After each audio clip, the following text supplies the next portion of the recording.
Hello, kumusta na kayong lahat? Good evening sa ating lahat. Tonight, magluluto tayo ng embutido. Ito po yung mga ingredients. Eggs, saka yung onion, breadcrumbs, carrots, garlic, bell pepper, at saka yung black pepper natin, black ground pepper. At yung cheese natin, of course, and yung ground meat. We will start.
Bell pepper, no bell pepper, black pepper.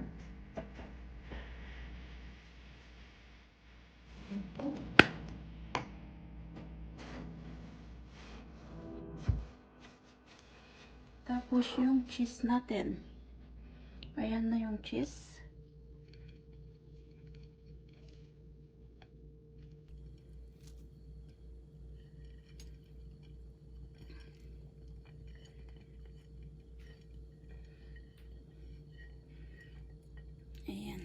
Ganyan lang po siya kadali. Then, lagyan na rin natin ng asin.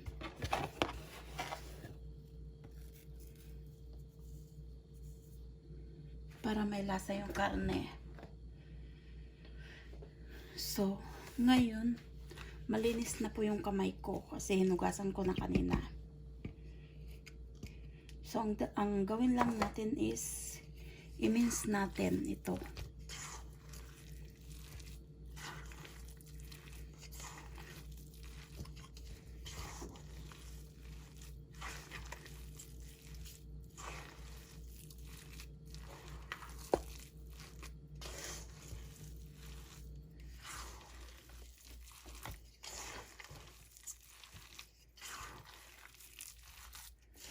So, before you prepare the food,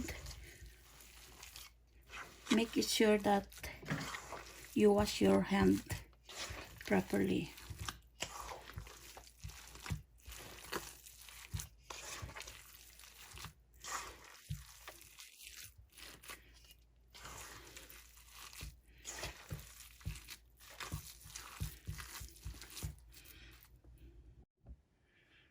So, yan, ready na. Balutin na lang natin. Ayan na yung yan na yung ginawa natin. Minix natin. So, balutin na lang natin. Samahan nyo akong magbalot.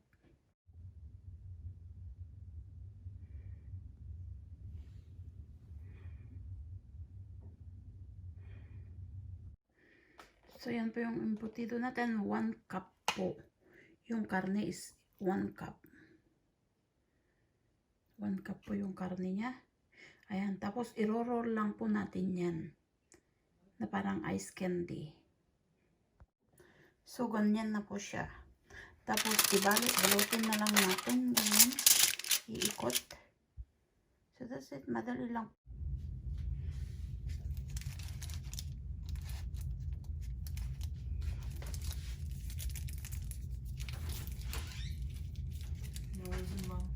Hindi ka mo.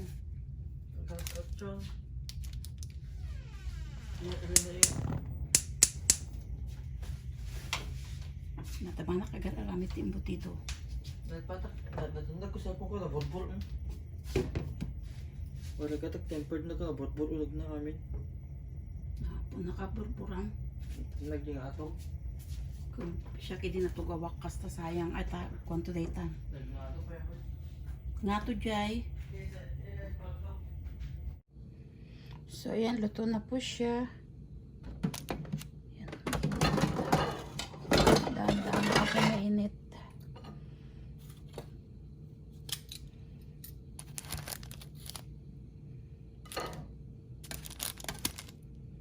Ayan. Tapos depende po sa inyo kung gusto nyo kainin na ganito lang. Ayan na po siya. Pero in-steam ko po siya ng 45 minutes. So, we need to steam for 45 minutes. Luto na yun. Pwede na ninyong kainin. Pero ang gusto kasi na Clifford is ilagay ko ulit sa oven ng kahit 15 minutes lang. Okay. So, ayan na po yung mga nagawa natin. Bale, nakagawa lang tayo ng 10. Ayan, kasi malalaki yung ginawa natin. 1 cup. Bawat isa is 1 cup. Ayan siya, ganyan siya kalaki. So, marami pa tayong hindi nagawa. Ayan. Marami pa yan. Mga, ano pa siguro yan, mga 15 pieces. Ayan. So yan. Ito na po yung embutido natin. Ayan, madali lang palang gawin. Ang mahirap lang kung,